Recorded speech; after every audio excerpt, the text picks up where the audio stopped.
আসসালামু আলাইকুম দর্শক। এই যে আম গাছটি দেখতে পাচ্ছেন, পোকা আক্রান্ত, পোকায় পাতা কেটে দিয়েছে। এই যে বড় আম গাছগুলো। তো আমরা বাড়িতে তো সবাই নিজেদের চাহিদা মেটানোর জন্য আম গাছ রোপণ করে থাকি। আগে দেখা যেত আম গাছে কোনো বিষ স্প্রে করতে হতো না, কিন্তু এখন তো আবহাওয়ার কারণে বিষ না করলে কোনো ফসলই হতে চায় না। তো এই সময় আজ নভেম্বরের 9 তারিখ, আর মার্চের দিকে আম গাছে মুকুল আসে। তো এই সময়ের মধ্যে কয়েকবার আমি স্প্রে করতে হয়। এই তাই আমাদের উচিত এখন কিছু স্প্রে করা। আমি এখানে স্প্রে করার জন্য ছত্রাকনাশক হিসাবে এটি আছে ম্যানকোজেব এবং কার্বনডাইজিং গ্রুপের কম্বিনিয়ন অটো কোম্পানির। তো ছত্রাকনাশক হিসাবে এটি ব্যবহার করবেন।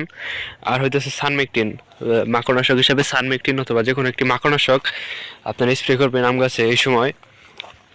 শর্টস ভিডিওতে সম্পূর্ণ বিষয় তুলে ধরতে পারলাম না, চ্যানেলে ভিডিও আছে, আপনার চ্যানেল থেকে দেখে নিন।